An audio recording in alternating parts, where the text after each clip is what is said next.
देश में बेटियों को कन्या कहा जाता है। लक्ष्मी सरस्वती माँ दुर्गा के रूप में देखा जाता है और नवरात्रा के दिनों में तो साक्षात उसे घर घर में पूजा जाता है।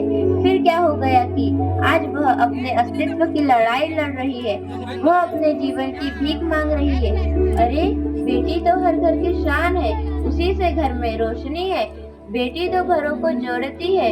तो आइए बेटियों के सम्मान में हम एक नाटक प्रस्तुत करने जा रहे हैं जिसका शीर्षक है बेटी बचाओ बेटी पढ़ाओ। मीरा, ओ मीरा, तुमने मुन्ना को कहीं देखा क्या? पता नहीं सुबह सुबह कहाँ चला गया।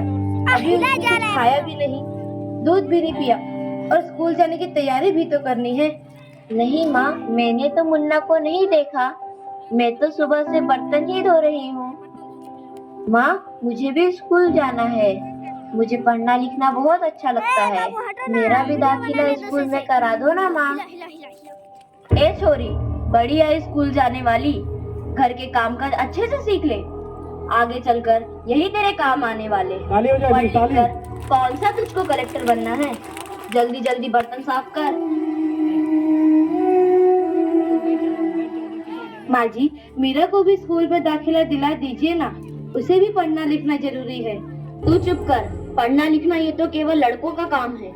उन्हें आगे चलकर घर गृहस्थी की जिम्मेदारी जो संभालनी होती है।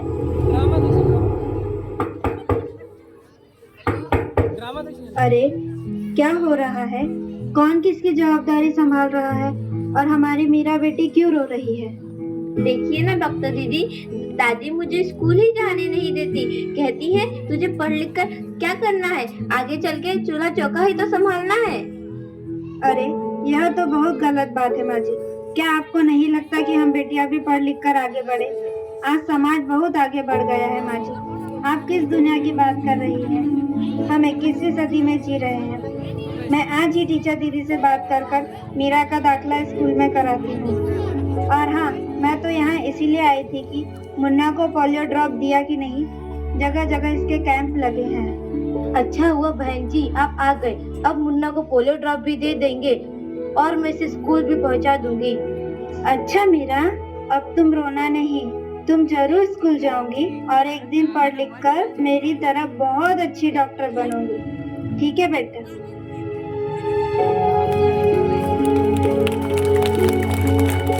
बहू, जरा एक गिलास पानी तो लाना। अभी लाई बाबूजी। ये लीजिए बाबूजी।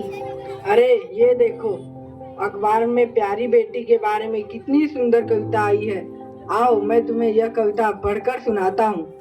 कहती बेटी बाह पसार, मुझे चाहिए प्यार दुलार। बेटी की अनदेखी क्यों करता है निष्ठुर संसार। सोचो जरा हमारे बीच बसा सकोगे घर परिवार। गर्भ से लेकर यौवन तक मुझ पर लटक रही तलवार। मेरी व्यथा वेदना का अब हो स्थायी उपचार। जब माही जग में न होगी तो तुम जन्म किससे पाओगे। जब बहन होगी घर आंगन में तो किससे रूठोगे, किसे मनाओगे। जब दादी नानी न होगी तो तुम्हें कहानी कौन सुनाएगा। जब कोई स्वप्न सुंदरी ही न होगी तो तुम किससे ब्याह रचाओगे। जब घर में बेटी ही न होगी तो तुम किस पर लाड लुटाओगे। जिस दुनिया में स्त्री ही न होगी उस दुनिया में कैसे रह पाओगे। जब तेरे घर में बहू ही न होगी तो कैसे वंश आगे बढ़ाओगे। नारी के बिन जग सुना है, तुम ये बात कब समझ पाओगे। हाँ तो भाग्यवान, कैसी लगी यह कविता, है ना मजेदार? काहे की मजेदार कविता मुझे नहीं आई पसंद। अरे कोई घर में है क्या? आइए आइए टीचर दीदी, हम आप ही का इंतजार कर रहे थे।